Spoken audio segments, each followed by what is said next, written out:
With this new improvement, under the FitVID on-demand settings under subscription plan, users can now see how many videos they have uploaded to the FitVID on-demand library.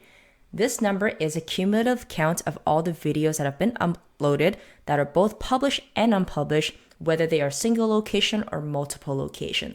So let's say, for example, they have two locations. Let's say location A had 2 videos and location B had 1 video. This video count will count as 3. So it is a cumulative count for all videos uploaded into all the locations within a business.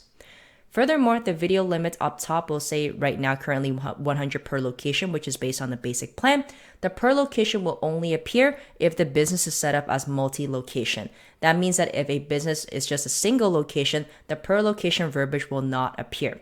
Now, this is a great feature because it'll allow the staff to easily view how many videos they've uploaded into their FitVID on-demand library and check that against their video limit per location to ensure that they stay within the limit, and that eliminates the need of them having to run a report to see that information. They can straightforward come into subscription plan on this page and view that information very quickly.